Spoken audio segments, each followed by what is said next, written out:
So I recently picked up the Farb folder for making sound machines, and I really liked it. It's a great way to add texture and motion, a little bit of grit, a little bit of saturation type feeling to your sound sources.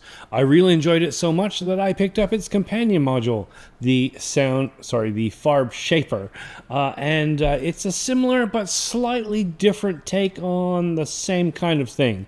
So why don't we see what kind of sounds I can coax out of it? Let's head over there. Okay, here we are. We've got the Farbshaper built and installed. Right next to it is the Farb folder, which I did a video on recently. It's not being used today, but the shaper itself is hooked right into the quad scope just so that we can see exactly what's going on, what we're doing to our waves, etc. And I've also got right now the input signal that we're going to be playing with. So underneath you can see that is a very straightforward and simple sine wave. If I crank that up, nothing special going on there, nothing fancy. It's just a sine wave. Let's turn that down because that's going to get annoying real fast. And let's start looking at the shaper.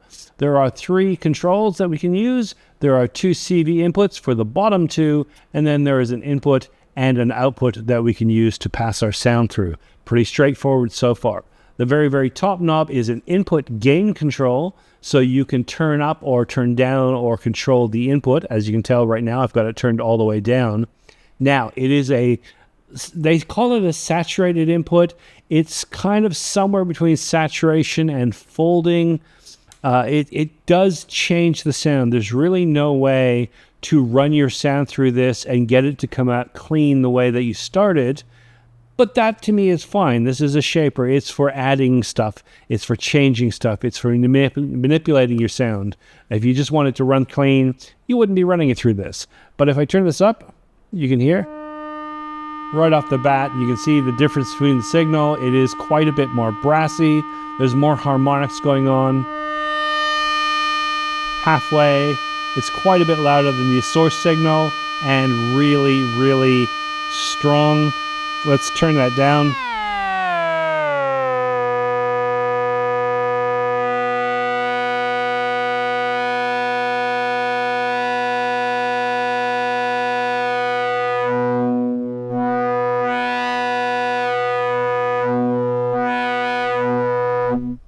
Now, before we go any further, I just want to let you know that that input signal is really responsive to the level of input that it's getting, the amplitude that you're feeding it. So right now, what you've just heard is a constant drone. If I run a sequence through that, which I should be able to do with one push here. And let's see if I can slow that down a little bit. There we go.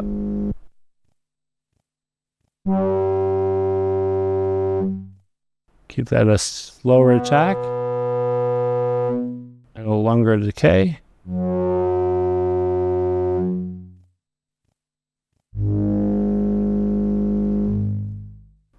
Maybe that tempo is too slow. There we go. So you can hear how much impact the input amplitude is having.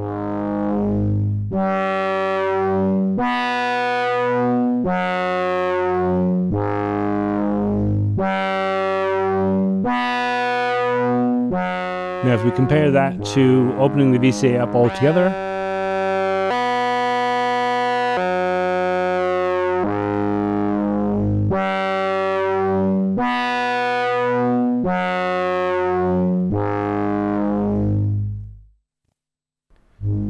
now, the second knob here is labeled on top. That's the fold, and that's going to add a singular fold to our wave. So if I open up my VCA,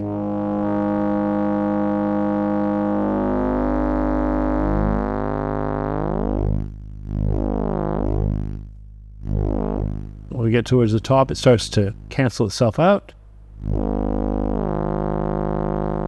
And again, something I need to point out that these 2 knobs, very interdependent. They work together. So if I turn the fold all the way up,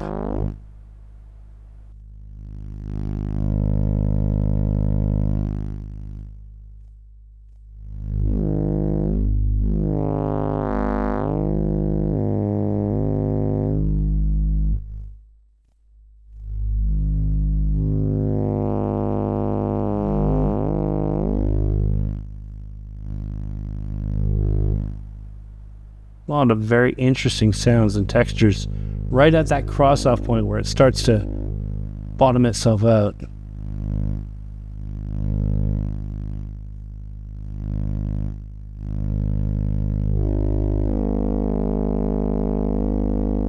Turn that down for a second.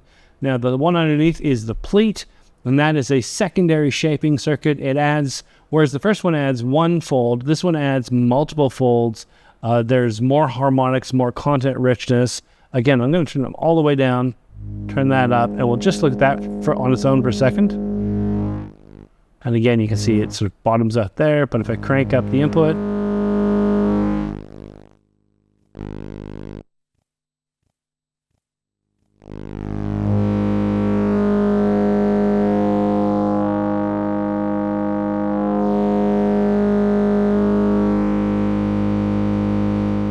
and just like these two on their own, all three of these really rely on each other. This is relying on what's being fed to it, this is relying on what's being fed to that, so they all work together in conjunction.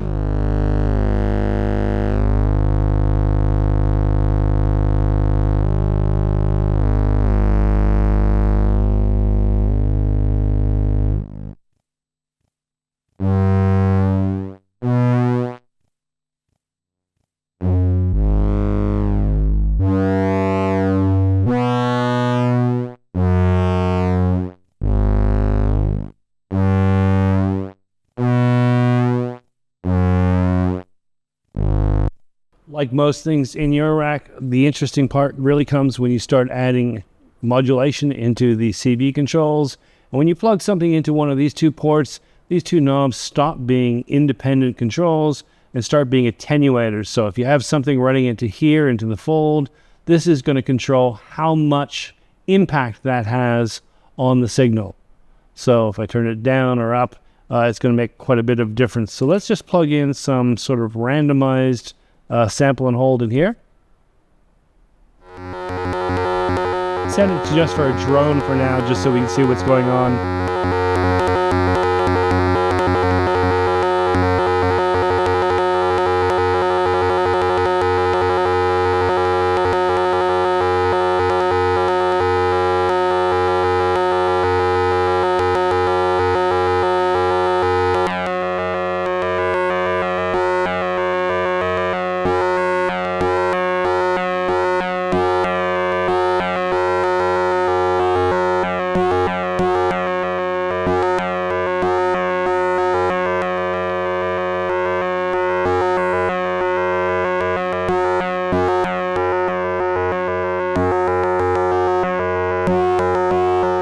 Quite like that.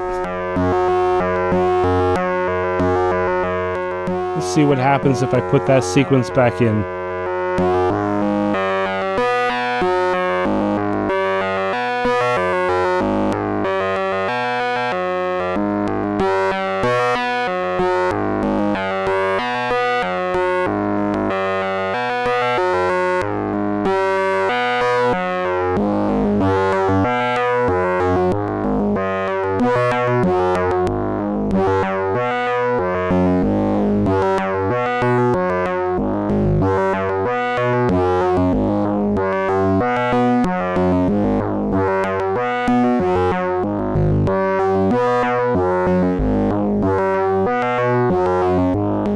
And again, just for comparison, that's our source signal.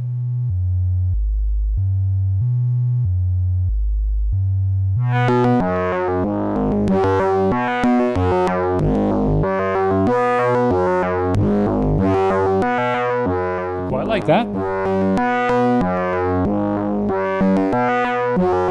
Okay, let's do some audio rate modulation experiments with this device. As always, this is our source sound. Pretty straightforward, as you can tell. And this is the sound that we're going to use for modulation. So, if I turn this up a little bit, a little bit of signal coming through. If I plug into the fold,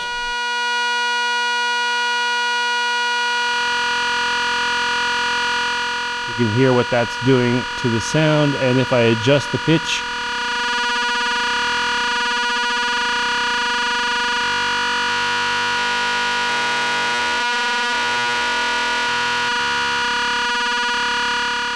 Down at quite a low pitch right now.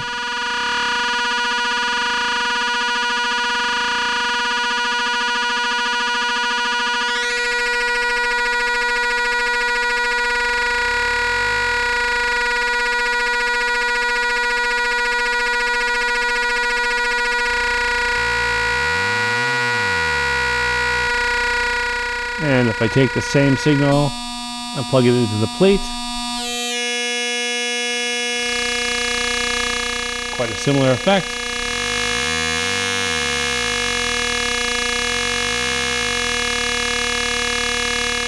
Put it back into the fold for 1 second. Now, that doesn't sound that exciting, but when I run a sequence into the fold CV,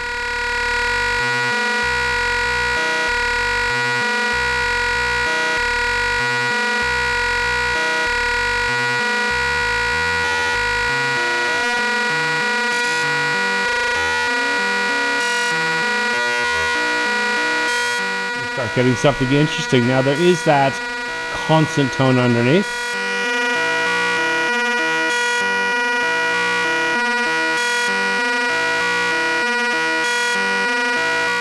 Take it out and try it in the pleat.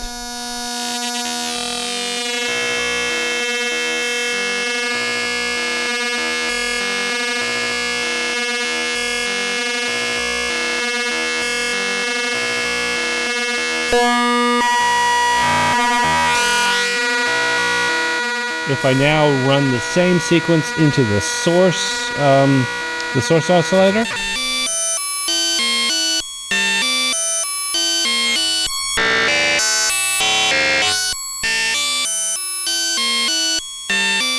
although I do have to admit I prefer it when the source is a drone. There we go. And another thing we can do is we can take an LFO into the plate. So we're feeding this one with a audio rate oscillator and this with an LFO.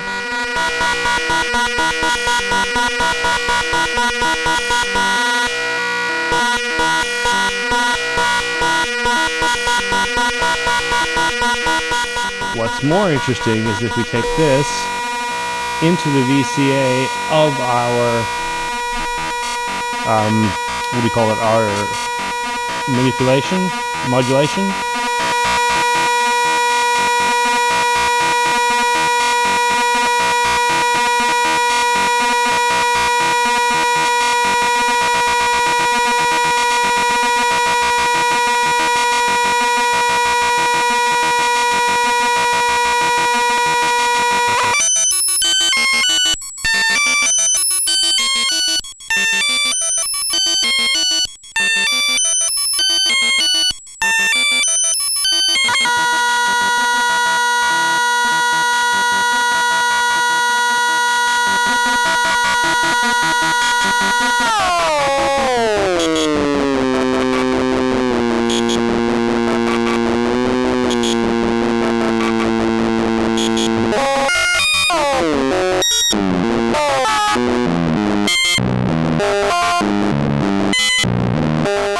And just for giggles, why don't we take a sine wave, very slow sine wave into the plate.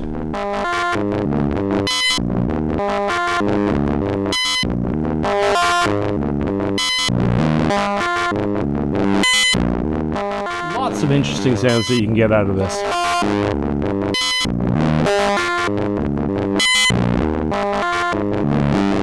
And as I always like to do, just going to turn that down. This is our source.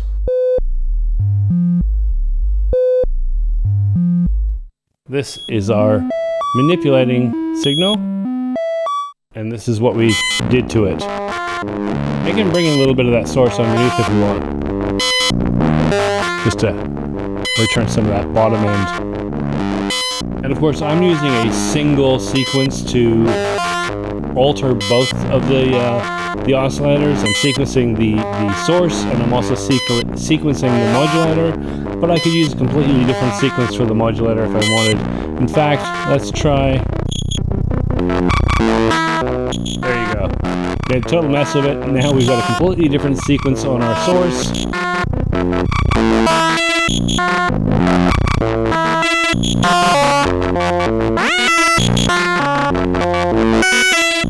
All over the place. Well, there you go. Well, there you go. And if you've watched the previous video that I did about the Farb folder, you can see where the differences lie in this. The Farb folder is a little bit more straightforward, a little bit more simple to use. It's got less fine control, but it's more of an aggressive, straightforward sort of device. This really does require a little bit of thought, a little bit of planning, and it really does reward subtlety, none of which I have shown in this video. I'll be honest, everything pretty much cranked up to 10 all the way through. But yeah, if you modulate your CV, if you modulate your inputs and sort of bring them down a little bit, subtlety really does pay off. There is so much that you can get out of this. In fact, I'm really, really excited to continue playing with it and see where all the sweet spots are and what kind of things I can get out of it. This Eurorack, it's a fun journey. It's a journey of exploration. It's a journey of discovery. I'm always finding new things, and I hope that you join me on that same path, that same journey, and see what you can find, what suits you. So that's really all. I'm not going to say yay or nay. If you like what you heard, you might think about picking one up. If not, definitely don't sit back on wavefolding. It's something I did for a very long time. I didn't grab one. I backbenched it in favor of other things for a very long time. And I am so happy that we finally got into that. Now I've got 2 modules that I can play with and add that lovely noise, dirt, grit, bendy, twisty feeling to everything. So much fun. Anyway, that's it. We're done. I'll tell you what, I'll leave you with this.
It's a great way to add texture and motion and a little bit of grit to your sodomy.